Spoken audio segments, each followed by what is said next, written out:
My name is Idalmy Lilibet Castro or Idalmy Lilibet Castro, and this is my truth on my identity. Identity.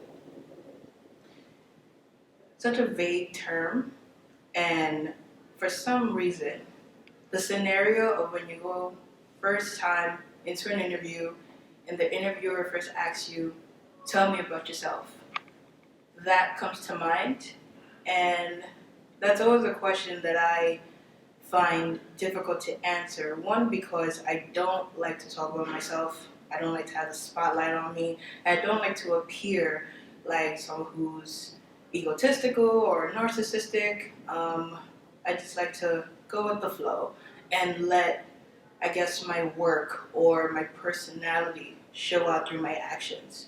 When I actually look up the term identity, I come across a definition that says condition or character as to who a person or what a thing is, the qualities, beliefs, etc. that distinguish or identify a person or thing. And that one closely relates to my life in a way. Considering, I guess the best way to define my identity is through what I've gone through.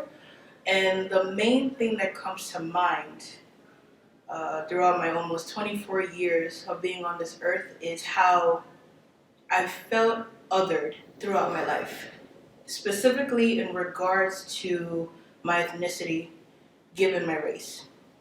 Phenotypically, as you all can see, I am a black woman, but ethnically, I define myself as a Latino Hispanic woman. Off the rip, if someone asks me, what are you? I'll say I'm Honduran. Both my parents were from Honduras originally, and I was fortunate enough to be born here and be a natural born citizen who is Honduran American. And I wear that title proudly.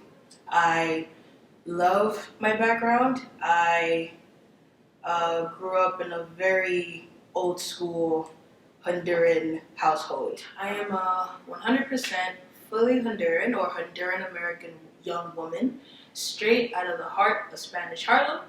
I am proud of where I come from. And growing up in a school, when a school system or school district where the majority of the students are of Latino Hispanic descent, or the nationalities are mainly Puerto Rican, Dominican, Mexican, or there was a lot of a fusion of nationalities among my generation. You got the Puerto Rican Dominican, you have the Dominican Mexican, the Puerto Rican and African American kid, the Honduran with the Dominican. So there was a lot of Latinidad among the people that I was around.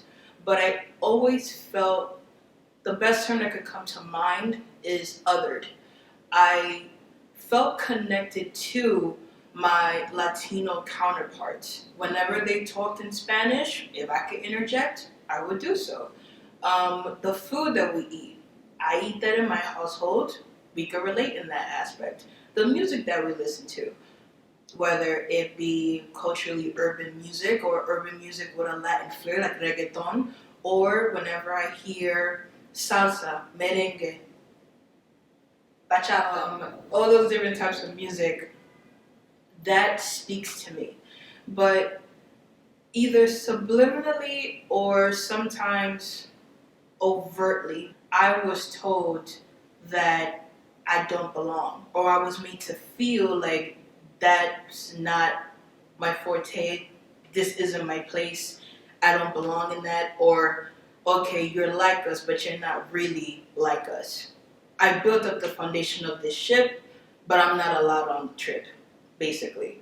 Some examples. When, let's say, the thing that comes to mind is there was in my 8th grade senior trip, I think my hair got wet with chlorine because we were all, a lot of us were in a pool like for most of the day. And I didn't want to go home with like super dry chlorine filled hair, and I wanted to have like some type of product in it. And a friend of mine, for who at the time, but a friend of mine had gel. I was just like, I had curly hair at the time, I had like a Jerry curl thing going on. So I put some gel in my hair, and a strand of hair still stayed in the gel. I know, ew. But the next person to put in gel in their hair, like, whose hair is this? And I remember one person saying, oh, it's Morena hair. Oh, that's Idalmy. And that was me. And I was like, oh, yeah. So that's easily identifiable. I was really one of the principal or the main dark-skinned Hispanic girls growing up in my classrooms in my neighborhood. When I walk down the street with my friend who looks more Hispanic, and some woman, man, or like an older generation person comes up to us and asks them for directions in Spanish, thinking that they would understand them, they look to me, well, my friend looks to me and asks me to translate because they know I'm the more fluent one. Just growing up in general, looking at television, I've never seen a person who looks like me. I've never seen a girl who is rocking her dark skin and told that she's beautiful on the TV screen. Most people that I come across on media or just in my everyday life growing up, the popular, more prominent appearance of a Latina is somebody who is as close to the Eurocentric standard of beauty. Light to fair skin, even a little blend of ambiguity with their skin color, so they look kind of mestizo, but as close to your Eurocentric standard of beauty, rather straight hair, some wave is okay, and of course you have the curvy body, like the flat stomach, the voluptuous Coke bottle body, all of which I didn't have. I was a girl who, up until a certain point, I had natural hair, like a relaxed, a coiled texture hair.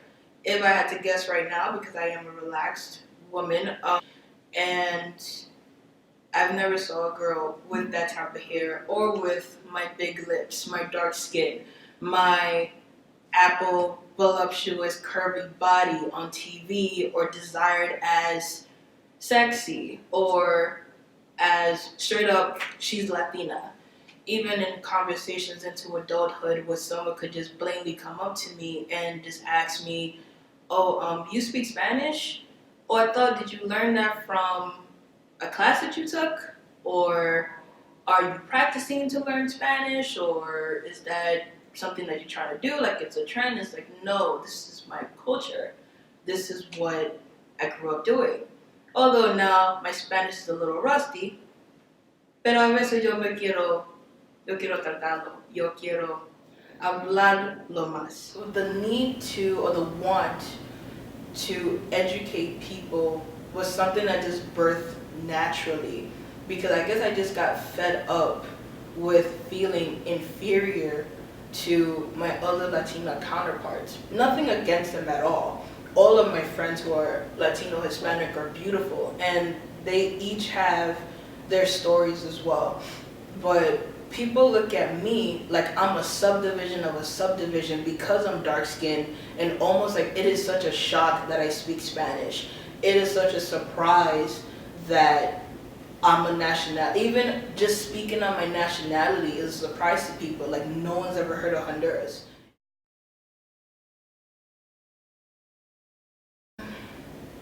Not overtly. Maybe I wondered why, I guess I didn't get the attention that they did, like from other people, or even just from guys, like coming of age, you know, you go through puberty and then you think about guys a lot, and every other girl I knew, they would be desired more than me. And that's where it came into looking at my body and also my background.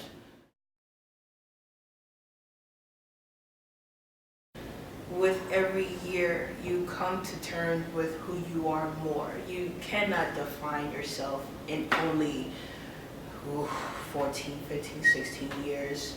I'm almost 24, and I'm still struggling with it. Or at least I have a more sure-footed answer as to who I am, but there's more to what meets the eye, even within myself, when I'm trying to find myself and get to know who I am. And there is beauty in I don't want to be cliche, but there is beauty in the unknown and the undiscovered. Um, Back when I was a teenager, I did not have confidence in myself whatsoever. Like late middle school, early high school, and through the years, it's gotten much greater. The fact that my body changes pretty much every year, but I don't get ashamed of it. In accepting my blackness and the fusion of my blackness with my Latino culture. It's a beautiful thing being able to trace back my ancestry over 200 years and it's still being very much alive with music, with the food, with cultural gatherings, and just being in my house and hearing my parents speak it or my family speak it amongst themselves. I think it's a beautiful thing, as well as I could just turn around and hear a salsa, merengue, bachata song, reggaeton song, and feel fully connected with that. To future girls or girls who are women who might be going through the same thing right now that I went through for pretty much, I'm 23, I'll say like 15 years of my life when I was really questioning who I am, where do I belong, why do I still feel othered, or how can I overcome feeling othered. There is beauty in the undiscovered and the unknown. Try and find out, if you can, with time, whenever, who you are and your experiences. And you could, if you could trace back your history like I have the blessing to do it. Ask questions, do research, hear testimonials and stories, and just be okay with what you look like. With everyone, that's gonna be different. For me, it took me years to get to this point. Like, I did not fully become confident in myself until I hit my 20s.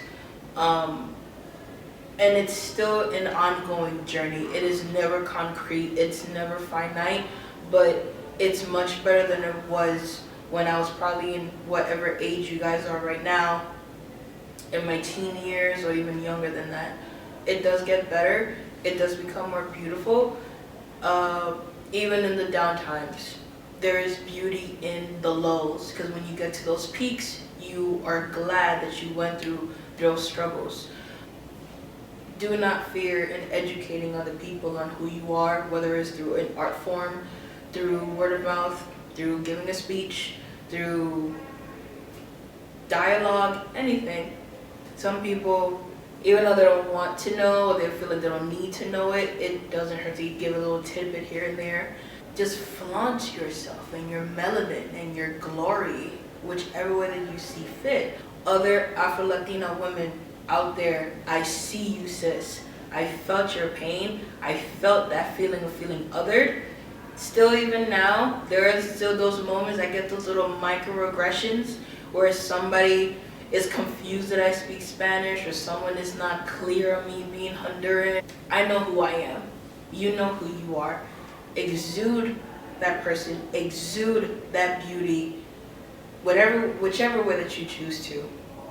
Proudly. And if people want to follow suit, they will. If they don't, hey, go on with your glory.